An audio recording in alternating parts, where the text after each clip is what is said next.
Ready.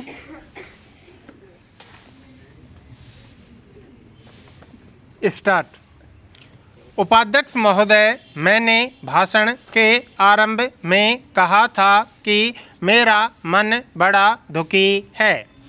इसका कारण केवल एक हिंसा नहीं है जो आज हो रही है। संभवतः आपने सुना होगा कि मैंने पिछले 2 दिन अपने देश के कुछ सूखाग्रस्त क्षेत्रों, बिहार और उत्तर प्रदेश के कुछ हिस्सों का दौरा किया है। यहाँ ऐसे लोग हैं जिनकी सच्ची शिकायतें हैं, उनकी कठिनाइयाँ वस्तुतः सच्ची हैं। इन लोगों के लिए जीवन मरण का प्रश्न है, लेकिन मैंने उनसे एक भी शिकायत नहीं सुनी। एक भी व्यक्ति मेरे पास नहीं आया कि मुझे यह दो, परंतु किसान अपनी सामर्थ्य भर कोशिश कर रहा है। उसे भाषणों में कोई दिलचस्पी नहीं है। उसे आंदोलनों और मांगों में दिलचस्पी नहीं है। वह अपने समय के प्रत्येक क्षण, अपनी शक्ति के प्रत्येक कण का उपयोग जो कुछ पैदा कर सकता है, उसे पैदा करने में लगा रहा है। इस स्थिति में हम शहरों में रहने वाले लोगों को इन संकटग्रस्त लोगों की सहायता करना तो दूर, बल्कि आंदोलन शुरू करके कठिनाइयाँ पैदा करने में लगा हुआ पाते हैं। हमारे सामने वस्तुतः यह सबसे गंभीर संकट है। इससे पहले भी सूखा पड़ा था, लेकिन वह इतना भयंकर नहीं था। वर्षा नहीं हुई थी, पर मिट्टी में कुछ नमी थी। लेकिन आज जमीन पूरी तरह से सूखी हुई है। मिट्टी में नमी नाम मात्र को भी नहीं है।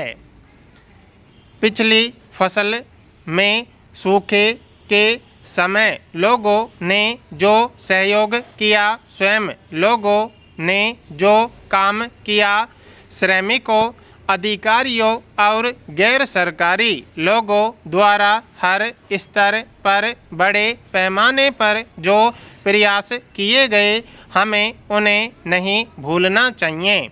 हमें इस बार फिर उन्हीं प्रयासों को दोहराना है। इन कार्यों में उन स्थानों के लोगों का योगदान करना है जो संकट से मुक्त इलाकों में रह रहे हैं। हमें ऐसा आंदोलन करना चाहिए जिससे लोग वह सब कुछ दे जो उनकी बुनियादी आवश्यकताओं के अलावा उनके पास हैं, और ऐसी चीज़ें भी दे जो स्वयं उनके लिए आवश्यक हैं। यह कार्य संकटग्रस्त लोगों की सहायता की भावना से किया जाना चाहिए और अनाज तथा अन्य आवश्यक वस्तुएं देनी चाहिए। यह ऐसा समय है जब हमें अपने संकट को रचनात्मक कार्य और उत्पादन के स्थायी साधन बनाने के अवसर में बदल डालना चाहिए। मैं जहाँ कहीं भी गई, मैंने यह बात बल देकर कही है। उपाध्यक्ष महोदय, हमारी खाद्य समस्या गरीबी की व्यापक और बड़ी समस्या का एक अंग है, और गरीबी की समस्या का सामना करने के लिए आवश्यक है कि देश में स्थिरता हो और कानून की व्यवस्था बनी रहे। बिना कष्ट उठाए और कठोर परिश्रम किए विकास नहीं हो सकता। जब तक हम अपने देशवासियों को इन कठिनाइयों को और कष्टों को सहन करने के लिए तैयार नहीं करते और स्वयं भी इसके लिए तैयार नहीं रहते, हम उन्नति नहीं कर पाएंगे, बल्कि हमारी अवनति होने लगेगी। हमने अपनी योजनाओं को बड़े विश्वास से बनाया है। हम इस बात को पूरी तरह अनुभव करते हैं और इस बात पर बल देते हैं कि योजना के आवश्यक भाग को स्वयं हमें अपने प्रयासों से पूरा करना चाहिए। हमें यह नहीं मान लेना चाहिए कि हमें विदेशी सहायता अवश्य मिलेगी और न ही हम किसी भी कीमत पर विदेशी सहायता लेने को तैयार हैं। इस कारण मैंने योजना आयोग के उपाध्यक्ष से कहा है कि यदि हमें उतनी विदेशी सहायता नहीं मिलती जितनी की हमें आशा है, तो उन्हें योजना में परिवर्तन करने के प्रस्ताव तैयार रखने चाहिए।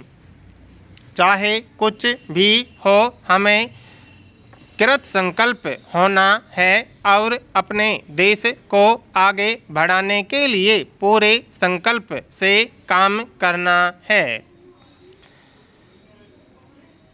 भारत असफल नहीं हो सकता। हम सब लोग इस संबंध में एकमत हैं। यह इस अथवा उस सरकार का प्रश्न नहीं है। प्रश्न यह है कि हमें असफल नहीं होना है। कोई भी ऐसा देश जो अपनी उन्नति का संकल्प कर लेता है और इस काम को मिलकर करने के लिए दृढ़ प्रतिज्ञ होता है, कभी भी असफल नहीं हो सकता। देश में स्थायित्व केवल हमारे और हमारे विकास के लिए आवश्यक नहीं है, बल्कि पूरे एशिया में स्थायित्व के लिए यह आवश्यक है। एक माननीय सदस्य ने सेलम में इस्पात का कारखाना न लगने देने के लिए षड्यंत्र का उल्लेख किया है।